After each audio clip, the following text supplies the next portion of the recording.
حدیث کے بارے میں ایک اور سوال ہے جی کہ چونکہ ہمارے دور میں ایک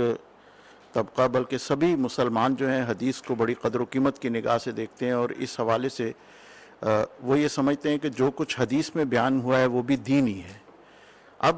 حدیث کی چونکہ مختلف اقسام ہیں، اس کے مختلف مراتب ہیں، مدارج ہیں، اور ایک خاص مقام اور مرتبے کی حدیث اور ایک خاص معیار کی حدیث جو ہے اس کے اندر جو بات بیان کی جاتی ہے اس کو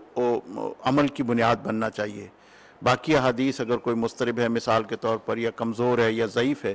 تو اس کو اس طرح سے ہمارے عمل کی بنیاد نہیں بننا چاہیے۔ سوال یہ ہے کہ یہ چونکہ کتنا مشکل فن ہے، اور ہمارے علماء بالعموم جس طرح سے حدیث کو بیان کرتے ہیں اس میں اس درجہ بندی کو بیان نہیں کیا جاتا، تو حدیث کے بارے میں ایک عام آدمی کا کیا رویہ ہونا چاہیے؟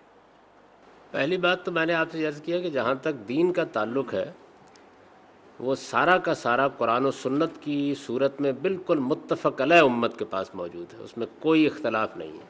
اور میں نے اس کو اب بالکل مرتب کر کے بتا دیا ہے کہ یہ سنت سے ثابت دین ہے، یہ قرآن مجید سے ثابت دین ہے،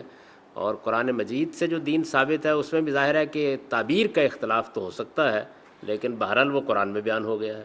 اور اصل کے لحاظ سے اس میں بحث نہیں ہو سکتی۔ اسی طرح سنت میں جو دین ہے وہ بھی بالکل متفق علیہ ہے اور مسلمانوں کے اجماع سے ہم کو ملا ہے، تو عام آدمی کو کوئی پریشان ہونے کی تو بالکل ضرورت نہیں ہے، پہلی چیز۔ دوسری چیز یہ کہ جو کچھ حدیث میں ہے اس سے نہ دین میں کوئی تبدیلی ہوتی ہے، اس دین میں جو قرآن و سنت میں بیان ہوا ہے نہ کوئی تغیر ہوتا ہے نہ کوئی اضافہ ہوتا ہے، وہ اس کی شرح و وضاحت ہوتی ہے، تفہیم و تبیین ہوتی ہے، حضور کے اس پر عمل کا بیان ہوتا ہے کہ آپ نے کیسے اس کے اوپر عمل کیا، آپ کی سیرت و سوانح ہوتی ہے۔ اس پر علماء اور محققین نے وہ سارا کام کر دیا ہے جو کام ہمیں اب بخاری، مسلم، موطا ان حدیث کی کتابوں کی صورت میں ملتا ہے۔ تو ایک عام آدمی کو اگر حدیث پڑھنے کا شوق ہو تو اس کو چاہیے کہ وہ ان میں سے کوئی مستند کتاب لے اور اس کو پڑھ لے، اور جہاں اس کو کوئی مشکل پیش آئے